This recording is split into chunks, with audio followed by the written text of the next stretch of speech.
आता बातम्या पाहूया विस्ताराने। सुरुवातीलाच बातमी आहे पुण्यातून। पुण्यामध्ये हिंदुत्ववादी संघटना आक्रमक झाल्या।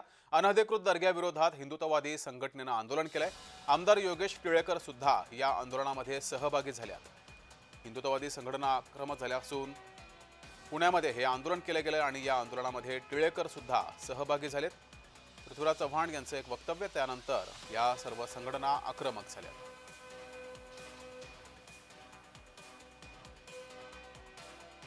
आणि गोपीचंद पडळकरांनी परवा दिवशी जी आहे ती यवतला सभा घेतली, त्यानंतर तिथं वातावरण दूषित झाल्याचा देखील आरोप तुमच्यावरती केला जातोय। याच्या अगोदर आम्ही अनेक ठिकाणी गेलो, कधीच कुठं झालं नाही। आणि हे जाणीवपूर्वक कुठंतरी आला।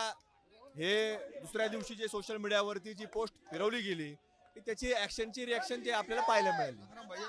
हा सगळा अनधिकृत दर्ग्याचा विषय जो आहे तो महापालिकेमध्ये गेलेला आहे, परंतु तरी देखील दिल्लीपासून गल्लीपर्यंत आपलं सरकार आहे, तरी देखील आपल्या रस्त्यावर उतरून आंदोलन पाठपुरावा आम्ही करतोय आणि पुढे करू त्याचा पाठपुरावा करून ते आम्ही काढू।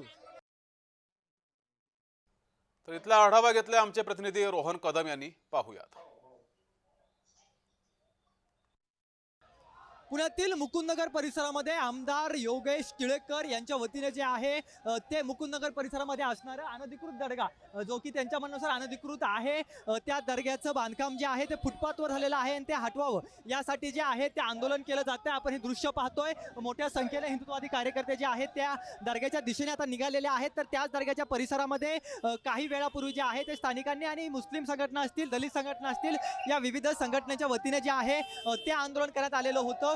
त्यांचं म्हणणं आहे की हा दर्गा जो आहे तो अधिकृत आहे आणि जाणून बुजून आमदार योगेश टिळेकर असतील किंवा आमदार गोपीचंद पडळकर असतील हे वातावरण दूषित करतात, अशा प्रकारचा आरोप जो आहे तो या कार्यकर्त्यांकडून करण्यात आलेला होता। परंतु सध्याच्या घडीला मोठ्या प्रमाणामध्ये हे सगळे कार्यकर्ते जे आहेत ते आक्रमक पवित्रा घेऊन लक्ष्मीनारायण चौकातून जे आहेत ते निघालेले पाहायला मिळत आहेत आणि यांच्या माध्यमातून आंदोलन जे आहे ते छेडलेलं पाहायला मिळतंय। कारण का या सगळ्या आंदोलनाच्या पार्श्वभूमी आहे की कालची यवतची जी दुर्घटना घडली, त्या दुर्घटनेपूर्वी आमदार योगेश टिळेकर हे देखील जे आहेत ते त्या ठिकाणी होते, गोपीचंद पडळकर त्या ठिकाणी होते आणि त्यांच्या माध्यमातून जे आहे ते त्या ठिकाणी भाषणबाजी जी आहे ती केलेली होती। परंतु आता जे आहे ते अशा प्रकारे जर का कोणी वातावरण दूषित करण्याचा प्रयत्न केला तर ते आम्ही सहन करणार नाही, अशा प्रकारची भूमिका जी आहे ती स्थानिकांनी घेतली। परंतु सध्याच्या घडीला मोठ्या संख्येने बजरंग दल असेल किंवा इतर हिंदुत्ववादी संघटना असतील, या सगळ्या संघटना या ठिकाणी सहभागी झालेल्या आहेत आणि त्यांच्या माध्यमातून आंदोलन जे आहे ते केलेलं जातंय। मोठ्या प्रमाणामध्ये पोलिसांचा बंदोबस्त जो आहे